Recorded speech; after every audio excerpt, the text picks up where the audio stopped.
हो सकता है कोई रोबो आपकी खबरें पढ़कर सुने।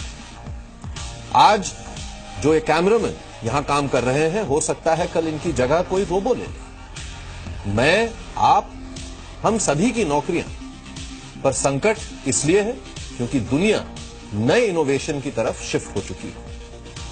ऑटोमेशन के जरिए नौकरियों को आसान बनाया जा रहा है। मैकिन्जी ग्लोबल इंस्टीट्यूट की रिपोर्ट के मुताबिक 2030 तक दुनिया में 80 करोड़ लोग बेरोजगार हो जाएंगे और अगले 5 साल में भारत में ही 7 लाख नौकरियां चली जाएंगी। यानी आपकी नौकरियों पर बड़ा संकट आने वाला है। दुनिया बदल रही है और जैसे जैसे इनोवेशन हो रहे हैं, हमारी नौकरियों पर खतरा मंडरा भी रहा है।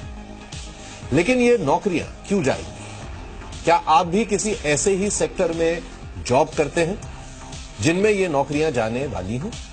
आज डीएनए मनी का अगला 1 घंटा आपके लिए बेहद जरूरी है, क्योंकि हम आपकी नौकरी से जुड़े संकट की बात करने वाले हैं। लेकिन आज के मुद्दे पर हम आगे बात करें उससे पहले आपको यह जानना जरूरी है कि आपकी नौकरी पर आखिर यह संकट क्यों है और वो कौन से सेक्टर हैं जिनमें नौकरियां संकट में आ सकती हैं।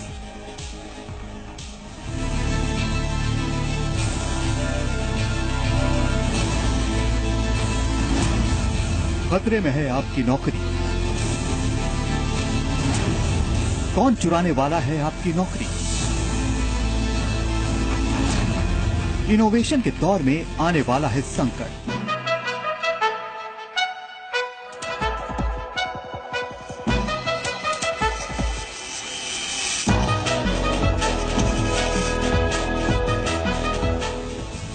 दुनिया में हमेशा से इनोवेशन होते रहे हैं। हर दशक कुछ नई टेक्नोलॉजी लेकर आता है और इसका सीधा असर लोगों की जिंदगी पर होता है। इस वक्त दुनिया ऑटोमेशन की तरफ बढ़ रही है, यानी एक ऐसा युग जब आने वाले दिनों में तमाम ऐसे काम जो अब तक इंसान करते थे वो रोबोट्स या मशीनें करेंगी। वैसे आप फिल्मों में बहुत पहले से रोबोट्स को देखते आ रहे होंगे। फाइटिंग के सीन हो या स्पेस की लड़ाइयां, ये रोबोट्स आपको ताली बजाने पर मजबूर कर देते हैं।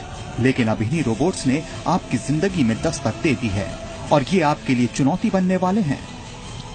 ये रोबोट्स अब काम निपटाने लगे हैं, सामान लाने ले जाने का काम कर रहे हैं। यहाँ तक कि रोबोट्स बैंकों में भी आपकी मदद करने लगे हैं।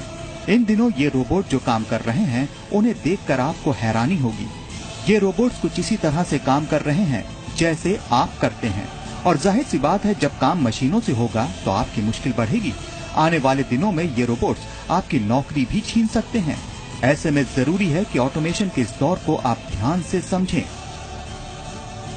अब सवाल है कि आखिर हम डीएनए मनी में ऑटोमेशन का मुद्दा क्यों उठा रहे हैं और क्यों आपको अपने लिए, अपने परिवार के लिए और आने वाली पीढ़ी के लिए ऑटोमेशन को जानना जरूरी है। ऑटोमेशन को लेकर नवंबर में ही मैकिन्जी ग्लोबल इंस्टीट्यूट ने एक रिपोर्ट दी है। इस रिपोर्ट के मुताबिक ऑटोमेशन की वजह से 2030 तक दुनिया में 80 करोड़ लोग बेरोजगार हो सकते हैं। भारत में 2022 तक 7 लाख लोगों की नौकरी जा सकती है। मैकिन्जी ग्लोबल इंस्टीट्यूट ने 800 सेक्टर्स पर सर्वे के बाद ये रिपोर्ट तैयार की। अब जरा इस बात को समझने की जरूरत है कि ऑटोमेशन से किस किस सेक्टर्स में नौकरियों का खतरा है। हालांकि इन खतरों के बाद डीएनए मनी में हम आपको ये भी बताएंगे कि अगर आप इन सेक्टर्स में नौकरी कर रहे हैं तो आपको क्या ऐसा करने की जरूरत है कि आपकी नौकरी ना जाए। ऑटोमेशन आईटी और बैंकिंग सेक्टर में सबसे तेजी से बढ़ रहा है। इसके बाद इंजीनियरिंग, ऑटोमोबाइल और हेल्थ केयर सेक्टर में ऑटोमेशन तेजी से बढ़ने की उम्मीद है। यानी इन सेक्टर्स की नौकरियां रोबोट्स के जरिए सबसे पहले जाएंगी या काफी हद तक प्रभावित होंगी।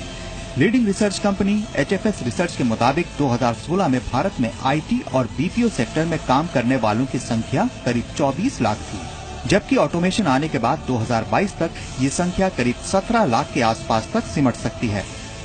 एप्स है, सॉफ्टवेयर है, रोबोट्स है, ड्रोन्स है, ये सभी चीज आ रही है। एंड इंडिया में काफी it's in the initial stage, ये अभी काफी नया है, but with in some 4 to 5 years, what I say, I can see it's going to be having a big impact. बहुत सारे जॉब जा रहे हैं।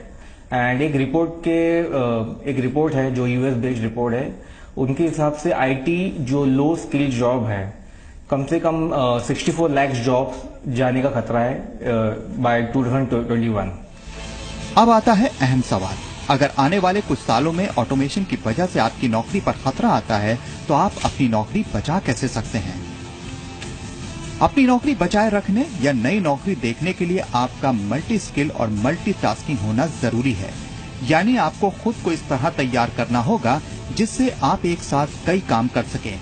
मैकिन्सी ग्लोबल इंस्टीट्यूट के मुताबिक अगले 13 साल में लोगों को नई चीजें सीखनी होंगी, खुद को समय के साथ अपडेट करना होगा। 2030 तक करीब 37.6 करोड़ लोगों को नए स्किल्स सीखने होंगे। हालांकि कुछ नौकरियां ऐसी भी हैं जिन पर ऑटोमेशन के कारण फिलहाल कोई असर नहीं होगा। जिन नौकरियों में पीपल मैनेजमेंट की जरूरत पड़ती है, मसलन इवेंट कोऑर्डिनेटर, कस्टमर सर्विसेज, इसी तरह एक्सपर्टीज वाली जो फील्ड हैं जैसे टीचर, सीए, इनकम टैक्स जैसे डिपार्टमेंट हैं, इनमें नौकरियों की दिक्कत नहीं होगी। इसके अलावा वो सेक्टर जहां सोशल कम्युनिकेशन होता है या सीधे लोगों से इंटरेक्शन होता है, उनमें भी जॉब जाने की संभावनाएं कम है। वैसे इस रिपोर्ट को देखने के बाद आपको परेशान होने की जरूरत नहीं है, बस खुद को अपग्रेड करने की कोशिश करनी चाहिए ताकि ऑटोमेशन के युग का सामना आसानी से किया जा सके। Report DNA money.